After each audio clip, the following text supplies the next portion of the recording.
Okay, let's go. Smell honor. Today I've got two lovely assistants who are going to be helping me with some parts. There's my son and my daughter. They're all Welcome, 1 year. assistants. Good. Yeah, yeah. They're looking forward to one particular part, which I am not too sure about. But it's towards the end. The jury's not yet out. But let's go. So let me just go through the requirements, what the requirements are. There's 13 requirements, and it may seem it's a lot, but we'll go through them, and don't worry, you will definitely manage to do all these things. One will be more of a homework that you can do. We'll give you an example how to do it. But here we go. So the first part is going to be about know and be able to identify parts of the main organ responsible for smell, which is the olfactory. We're gonna look at how does the brain help with the sense of smell, and then how does the lack of smell affect your everyday life. We're gonna write down some memories associated with your sense of smell. How should we clean your nose? So how do you clean your nose? Why is the nose important for our well-being and development? How many different kinds of smell can a human be able to distinguish? What are the genetics, associated with smell? In what ways is the sense of smell related to other senses? How do you compare the difference between the ability of a human, so that's us as humans smelling, with other living organisms with their sense of smell? Then obviously this is the one that we will demonstrate. So I'm going to be the guinea pig. I've been nominated as the guinea pig. So we demonstrate how this is done. You're going to try to identify five different smells for plants. And 5 food and 5 different objects within your house. Now, the objective of this is not that you will smell and identify exactly what the product is, but when you smell it, what does that remind you of? What do you think it is? There's no wrong or right answer. It's just you'll see, because my children and my wife, they've actually put some things which are right behind my computer. I don't know what they are, so I might get it wrong. I might get wrong, as in not say what it is. So they might give me garlic, and I might think, oh, that smells like something else. And that's the whole idea. How does smell relate with our memory? How does it work? So you will see and identify these things. And then we'll be able to identify also 5 different plants. And also we'll give you some verses. There'll be some verses for you that will give you an association with smell from the Bible. So let's go. My lovely assistant here, she's going to do just the first part. She just read for me the question. So requirement 1, know and be able to identify the parts of the main organ responsible for smell, the olfactory system. So we're looking at the olfactory system.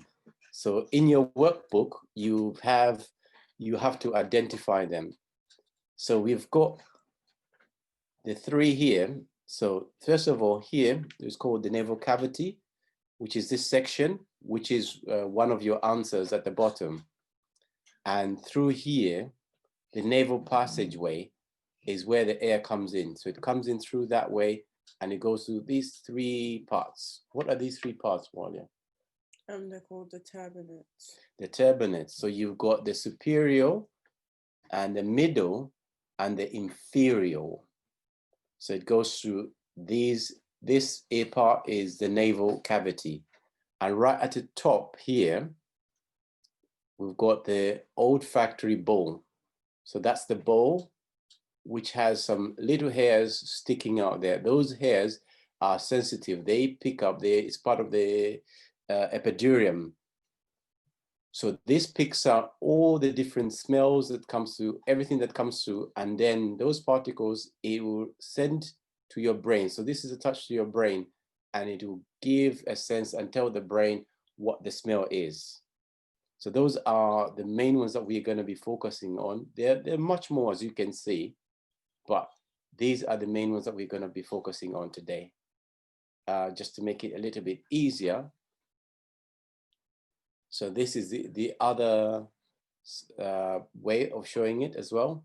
So we did have our old olfactory right at the top. And then you can see the particles are coming in yellow. They're touching it, and then they're going down.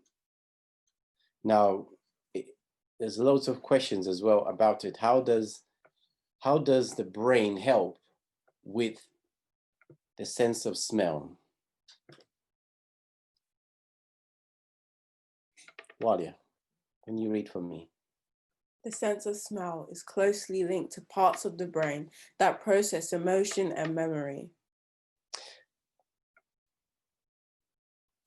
Unpleasant and bad smells actually send pain signals to the brain to warn us of possible danger. Okay, in terms of smells as well, for me, one of the things that happens as we are campers, so you may have noticed that regularly when we go camping, if there is a sense of a burning, there's a fire burning, so that's a danger. But there's also pleasant smells. So I could smell baking. So like when my mother's cooking or she's baking, you can smell, and my senses just go, oh, it's time to go home. Because usually where I come from in Zambia, we'll be playing outside, and nothing invites you more to come back home from your games than your mother's cooking. Moving on again. If I'm moving any quickly, Pastor, just tell me and I'll slow down. Don't worry, Jimmy, but you're going excellent pace, but I'll let you know. Okay, cool. So smell begins at the back of your nose, where millions of sensitive neurons lie in the strip of tissue called the olfactory epithelium. So that's what you can see in pink. So it's right at the back of your nose, right at the back of your nose.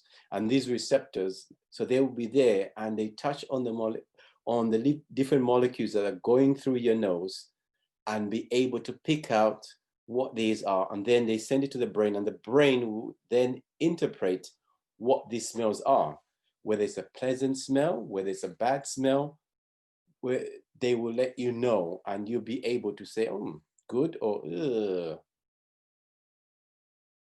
And there is another picture. So once your odor molecules, bind into the receptors, initiate an electric. So there's an electric signal that travels from the sensitive neurons to the olfactory bulb. Remember, the olfactory bulb was just right at the top. So it's actually, if I touch my nose, so it's right somewhere right at the top of my nose.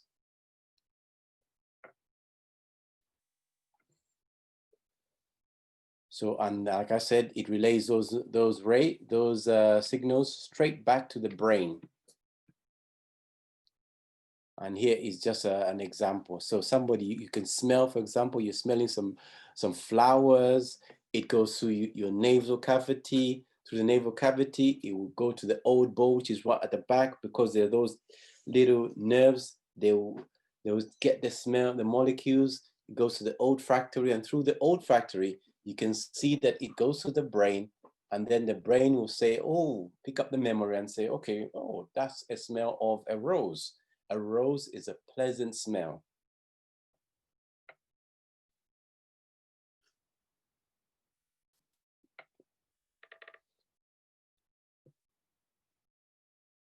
The piriform cortex just behind the olfactory bulb works to identify the smell. Smell information also goes to the thalamus that serves as a relay station for all the sensory information coming into the brain. The thalamus transmits some of its smell information to the orbitofrontal cortex, where it can then be integrated with taste information. That's another link with something else with the taste. So your smell, you can now say, is this going to be, taste nice? But all these things are going to be put in the memory of in your brain to be used later in your life, even currently, but it all goes down right in there. So senses. Sense, go ahead, Wadia.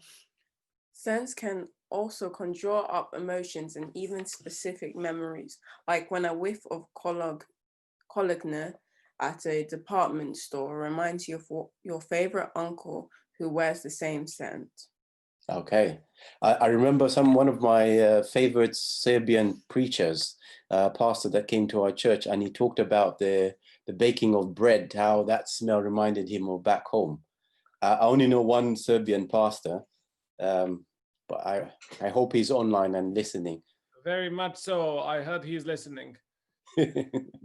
We really enjoyed his sermon, and it reminded me as well, because when I smell bread, it reminds me of when I was a young boy playing, and we would go always playing near the bakeries, and there's nothing that beats the smell of freshly baked bread. It's just unbelievable, especially when you have money to buy that bread. It's unbelievable. This happens because the thalamus sends smell information to the hippocampus and amygdala, key brain regions involved in learning and memory. Okay, thank you very much, Wadia. So, how does a lack of smell affect your everyday life? In your living, how would it affect? So here are some of the things. So the entire perception and appetite for food is in vain without capturing its smell. So when you cook food, the first thing some people don't even taste food, they just smell it. Some cooks will just smell it and you're like, they already said, oh, it's nice and ready, everything is fine. Even when you get your food, the first thing you do is smell, you don't taste it. And most people go, and that smell gets you excited. It makes your mouth starts watering as you're like, yeah, it's time to eat. And I'm like, whoa, lunchtime, time to eat this good food. Just as you see, Mr. Jerry there, just smelling the food, ready to eat. Also, means that if there's a lack of smell, we can't smell things which have smelled bad. So imagine danger, for example, if there's a gas leak, you will not be able to smell it. Rotten food, fire. I remember coming into the house where I came into the house, the gas was on. And because I came from outside, inside, I automatically could smell the gas. And this is done by a process which is called diffusion. And I was teaching my daughter about it. I don't know whether she wants to share about diffusion. Yeah. Diffusion is basically the movement of particles from an area of high concentration to an area of low concentration. So, like you said, so imagine when somebody, lack of a better example, even when somebody farts. So when you are in a room of people and somebody farts, the air moves from that person, which is at a high concentration, and it will go to everybody around in the room. This is called diffusion. And you cannot identify who the person, if you're all sitting close, it's hard to identify because you are in it, those who are next to that person, you are in the area which has got the high concentration, and those who are away are where the low concentration is. So by the time you're smelling it, the person who made by accident has actually farted won't even, will be like, oh, he's already aware, and it will just move across. And even with rotten food, it's the same thing. Food which is rotten moves from a high concentration, then it comes towards your nose, so you can smell. So, oh, this food is gone bad. Oh, I'm not gonna eat that. Ugh. But as well, even imagine we'll not be able to enjoy nature. So when you go out in the garden, you go anywhere, all that lovely smell, you will not, if you have a loss of smell, you will not be able to smell it. You just be there and you won't be able to enjoy nature. Now, I'm going to ask you, this one is going to be very personal. So I want you to write down some memories which you associate with your sense of smell. That is your own self. What do you, associate? So it could be baking, it could be cutting of fresh grass, reminding you that it's time to play, or just anything. Just you could type it in the chats as well, and Pastor can check for me. But this is more about you. So I've told you about bread. Somebody just Pastor, mentioned jollof rice. Oh, yes. Jollof rice. Okay. Is there any more? Any takers? I will share as they come. So just continue. On Facebook, we've got campfires. Campfires. I was waiting for that one. That's one of my favorite. So the sense of smell is closely linked with memory, probably more so than any of the other senses. They will feel the olfactory function may be able to think of smells that invoke a particular memory. The sense of an orchid as it blossoms, it just conjures up a recollections of a childhood, of a picnic. That's just an example. And as somebody has already said, campfires. Oh, that's one of my favorites. Hopefully, by God's grace, we should be able to start doing them next year. But you can think of more. How should you clean your nose? Now, this is quite important, and I know some of the parents have been praying and really looking forward to this part more than the children. So how do you clean your nose? All right, let's go. So we have, right? So you wash your nose with water. So we just use water to wash. You can, with your fingers, don't use soap, please. Just your fingers, just wash through, clean, and then wash your fingers. So you can wash inside gently. You can take a cloth and just rub it through your nose, each nostril in there, clean it. Now you can see on one side, there's somebody using an object and they push it in their nose and the water is squirting out. I must say that should be done at the hospital and should be done by somebody experienced. Another thing that is also good also with your nose, just getting some nice tissue to blow your nose. Now you do not use regular tissue. For example, toilet tissue. Toilet tissue is a no-no. Because toilet tissue, if you touch it and actually rub it in your hands like this, you find there'll be some particles. Those particles get stuck in the hairs, which are in your nose, and they cause irritation. So if you can avoid it, use some nice, we've got box tissues or pocket tissues that you can use for cleaning your nose and blowing it. And bogey, with those who got sniffles, please just sniff it out, because what happens is that when the other function of the nose is that when air comes in, what your nose does, it moisturizes the air, it filters the air, and also it traps anything that's trying to go into your respiratory organs. Before it gets to your lungs, it's trying to clean it and remove any of those particles. So the hairs in your nose are really, really important. They trap, and after a while, you see the buildup. This moisture, it builds up the bogey. So the bogey, you can take a tissue and blow it out just to take it out. So it's a waste product. So if there's some as well, clean your nose, clean it gently. No cotton buds, please. Don't poke anything, because remember, your nose, the top of your nose here, the olfactory is very close to your brain, so you can quite easily poke yourself and cause yourself massive injury. So please don't do that. Right. Why is the nose important for our well-being and development? So I said already, I gave you one of the answers already, is that when we breathe in, so I'm going to show you, it's for breathing in. So it filters the air that you breathe in. So we should always breathe in through our nose and not our mouth, because our mouth has got no filters. And if you notice, those who breathe through the mouth, you notice after a while, your mouth becomes dry. And the air that's going in is actually not filtered, it's not cleaned, it's not moist. It goes in at the wrong temperature and can affect your lungs.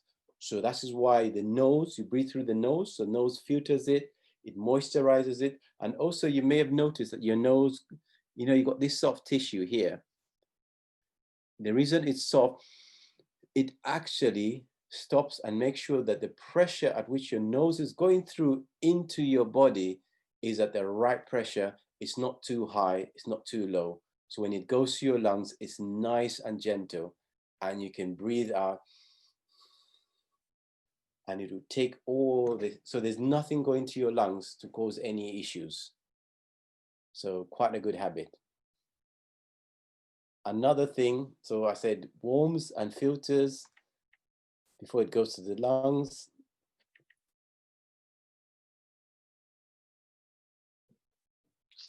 So it removes impurities, fine airs, and whatever you do, though, some of you may have, I don't know, some of the adults have long airs that actually stick out of their nose. Somebody asked me last time, is it okay to cut off, remove all the hair, the little hairs that stick out of your nose? If it's sticking outside your nose, you can cut a little bit, very gently, but make sure you have an adult do that for you. Do not poke anything into your nose. The hairs have a responsibility to capture all these foreign particles that are trying to go into your system. So try and avoid that as much as possible. So there's the air. You got the sealant and the air. So those are there trapping all these molecules as air comes through. So to ensure that nothing harmful goes into your lungs. Yeah, as you can see, there's a man there, is called Mr. Bean, and he's trying to shave. Please don't do that. It's very dangerous. Jimmy, just before you move on, we've got a question that's come up on Zoom. It says, Okay. what happens if your nose is blocked? Yeah, that's a good one. When you know what happens when your nose is blocked, I was hoping that would come up. So when your nose is blocked, what happens is that your cavity at the top is blocked. So you will, and your sinus, you will not be able to breathe. It has an effect on your taste as well. It means your taste buds. So the little hairs that are sticking out of the olfactory, which are supposed to touch, pick up these molecules for the smell, will not be functioning, and you won't be able to smell things. Is that all right? Yep, I think so. Thank you. Okay, cool. And again, this is another important thing of the nose. So if we didn't have a nose, this is how we would look like. So nose is also something good. It's not. You can see the two difference between Will Smith with a nose and Will Smith without a nose. So the nose is really, really important. It makes us look beautiful. We are wonderfully and fearfully made. I know some of us may be worried about how our nose is too big, too small. Whatever your nose is like, you're wonderfully and fearfully made. The nose also plays another important part. It supports glasses. Those who wear glasses, like Walia, she's right here. So you can see the only way her glasses are supported because they're sitting on her nose. So if she didn't have that, it would be falling off. Thank you, Walia.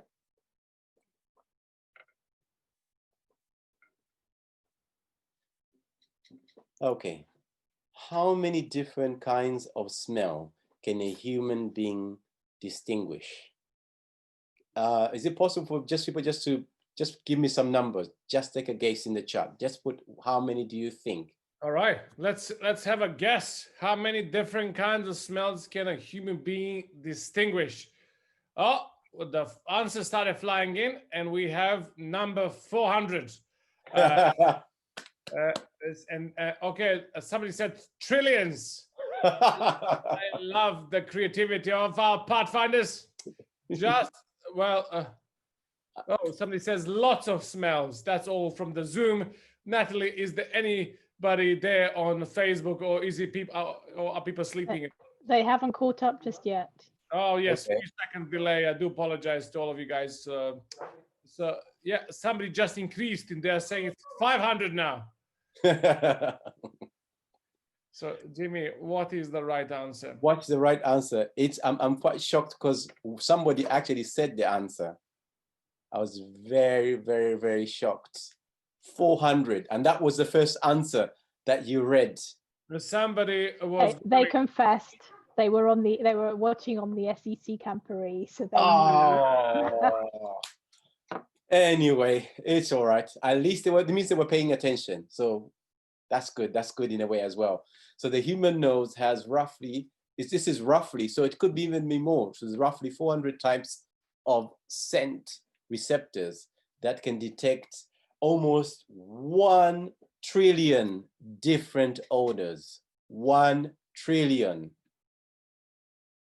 Can you think of that? That's how amazing that God has created us. 1 trillion. I can't even factor. I don't even know how many zeros 1 trillion has, but different odors that we can actually detect. Wow. Marvelously how we are made. Oh, that's too far. So the olfactory system somehow interprets using the receptors activity, these parts, and recognizes their presence, their quality and intensity of millions, and as we said, even trillions of different smells, and puts them all into different components, saves them and puts it in your brain. When it goes to your brain then allocates spaces for all these different smells, so that when you actually experience these smells, you're able to act accordingly. So as you can see, the guy here is there smelling, most likely smelling something really, really nice. Okay, number 8. Now this is where the difficult parts become, you know. What are the genetics associated with smell? I'm going to ask Walia to help me. My lovely assistants, come over. You're going to be my scientists. Go for it. So we are all born with different types of olfactory receptor cells. Small differences in olfactory receptor genes can affect the way each receptor functions. A change in one receptor is sufficient to affect a person's odor perception. So this is why I said number 4, that when you tell me of your memories, it's going to be very, very personal, your own memories, because all these smells, like we said here, everybody is different. The receptors are not all exactly the same in every human being. So you smell something, doesn't mean you are wrong. If you smell something, say, this doesn't really smell that nice. And someone says, oh, it smells nice. What do you mean? No, because God has made us different. And there you go. Someone says, nice smell.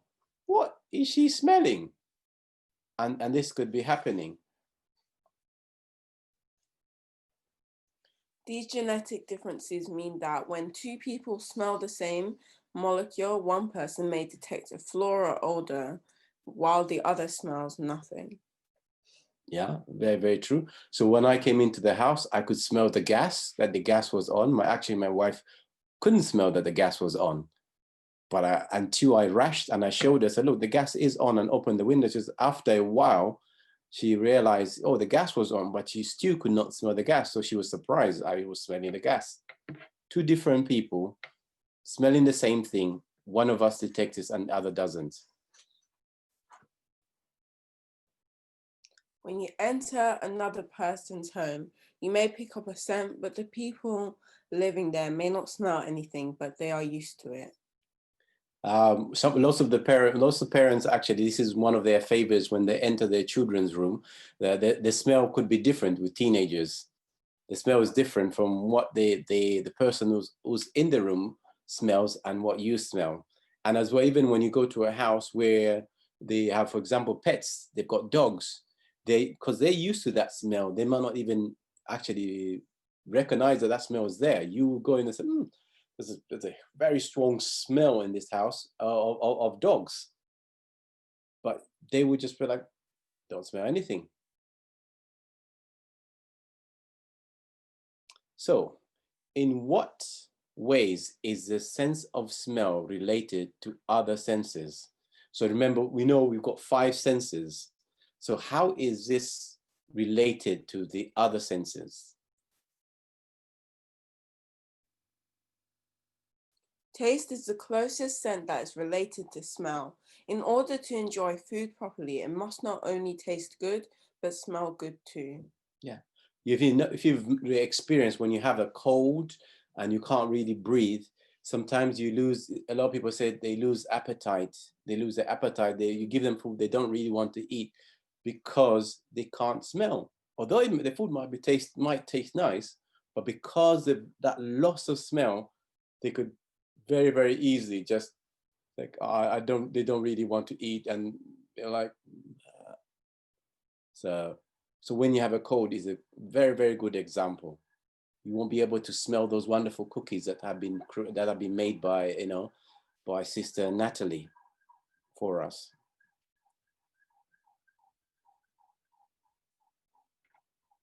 The common cold affects the ability to smell, and since smell enhances the sense of taste, results in food seeming tasteless and less appetizing. Yep. This again, what are some of the disorders associated with the olfactory? So basically, what are what's there that is no, apart from, you regularly you can smell things, but there are times when you can't smell things. What is associated with it? So it's a hard question. I can't really ask you guys to put it in the chat, but some of you may know, but if you do know, put it in the chat. If you don't know, don't worry, we'll go through it.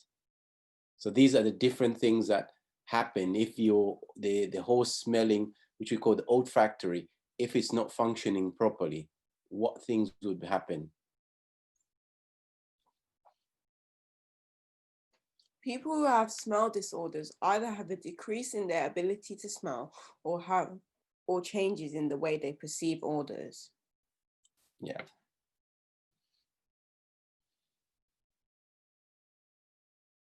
Aposmia, hyposmia, a reduced ability to detect odors.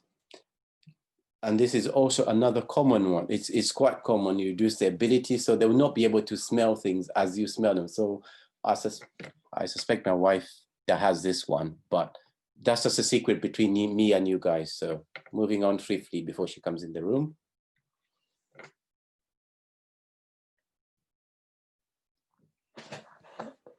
Anosmia, the complete inability to detect odors.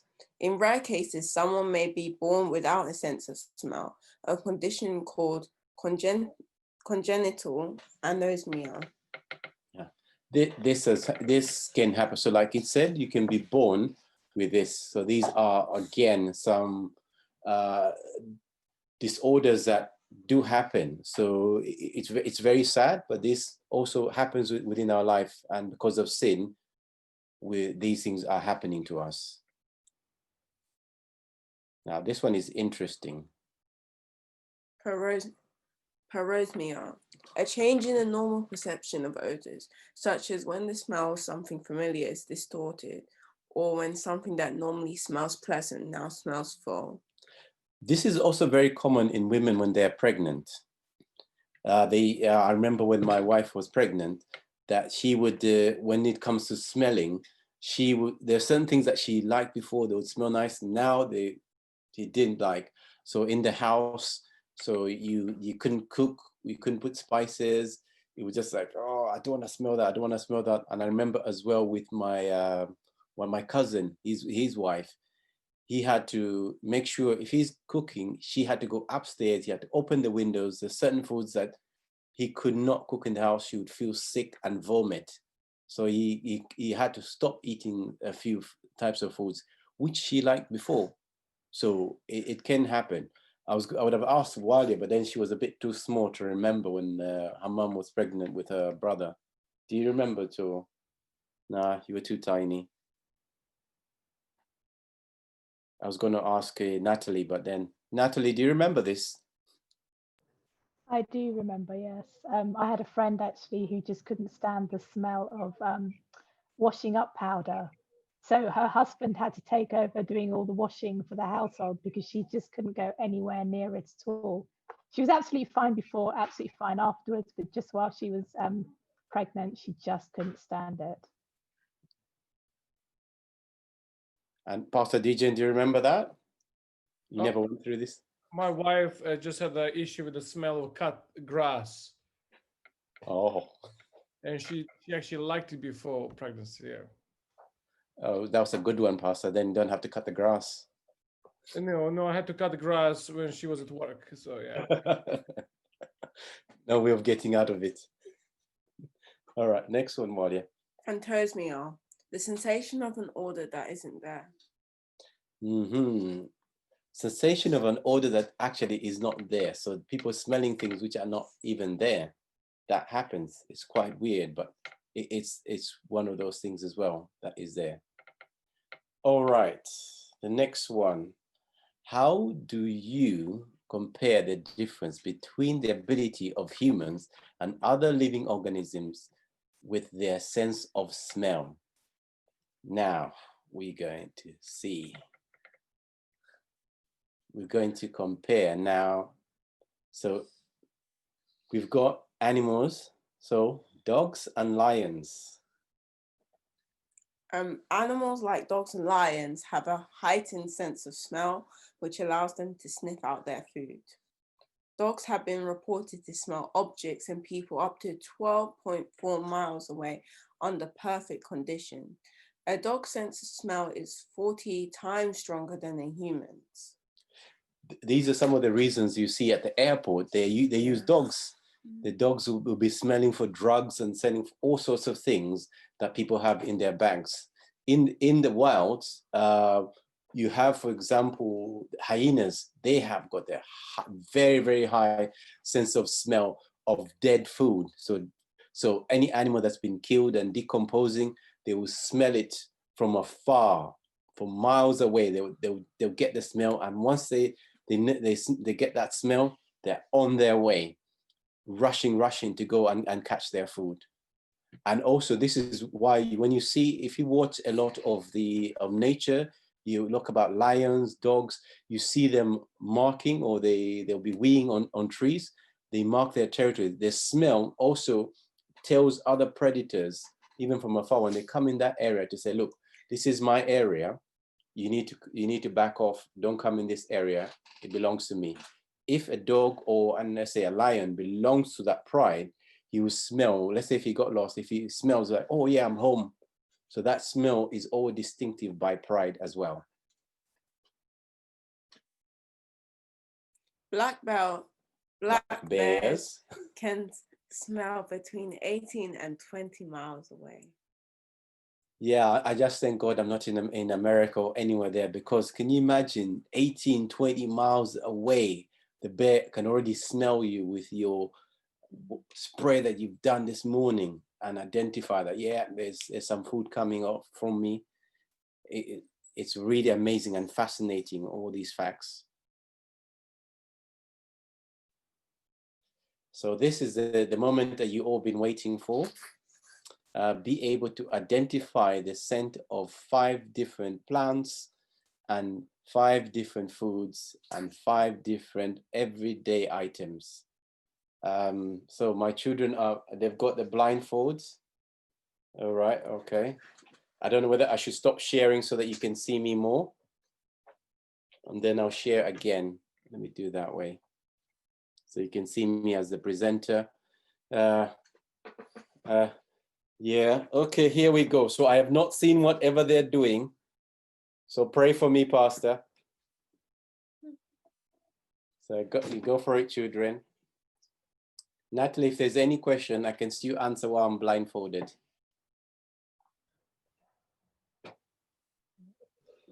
That's fine, we'll let you know. Okay, this is the first item. I'm putting it by my nose. That smells like an orange.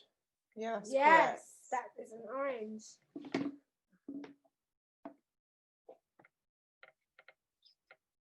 Okay, next item. So this is what he's going to smell.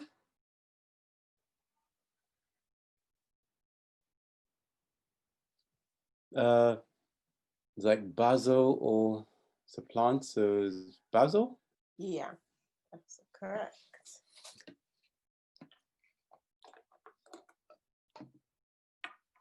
So this is the next one.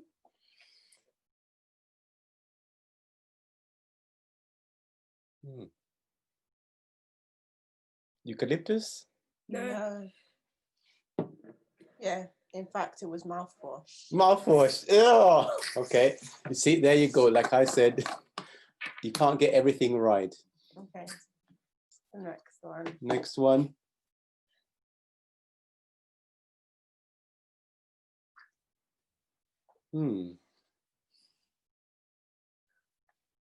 Quite interesting. Can I smell that again, please? Tomatoes or something? No, it's soy sauce. Soy sauce. All right, last one, then I need to go because I think people are laughing too much online.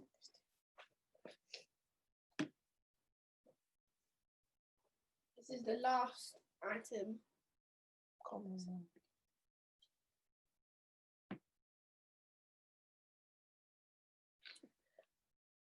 What do you think it is? It's quite weird because it's as if there is some. This reminds me Can you of just turn almond. the Almond. bottle? No. Could you just Almond. turn the bottle around so we can see the label, please? Turn the bottle around so they can see. Perfect, thank you. Almond oil or something like that. It's coconut, coconut oil. Coconut oil. Ah. I don't know. There's one. There you go. Quite strong smells. Somewhere pleasant, as you could tell from my face. Somewhere pleasant and somewhere interesting. So you're going to try that at home and see how many you can identify, and also just say, what does that smell remind you of? So remember, I smelled something. Well, I think it was mouthwash. I thought it was something else. Must be. I think it's the mint in the mouthwash that threw me off. But yeah, it's a very interesting because, and the reason I'm doing it blindfolded is because if I see it, then I'll be using my other sense, which is my sights, to actually identify the object. So that is why when I've got blindfold, it enhances your senses. All right. Jimmy, sorry, just to interrupt quickly. Somebody's asking how will they give proof that they've done this at home? So presumably they're going to have to ask somebody to help them, just like you had your family helping you. They're going to have to ask someone to help them as well, and just tick those boxes or sign it off to let them know it's been done. Yeah. They could on their worksheet. You can do it on your worksheet, and you can even do a short video that that's a good idea. Later on that you could show your director to say, yeah, we did this, so you can do a short video of it. Okay, now just 3 Bible texts associated with smell. We've got Genesis 27. Genesis 27 verse 27 reads, "And he came near and kissed him, and he smelled the smell of his clothing and blessed him and said, surely the smell of my son is like the smell of the field, which the Lord has blessed." And that was obviously Jacob being the one that was being smelled by his dad, Isaac. And you've got Psalms 115 verse 6, and it reads, They have ears, but they do not hear. Noses they have, but they do not smell. And the next one, Philippians 4:18. "Indeed, I have all and abound. I'm full, having received from Epaphroditus,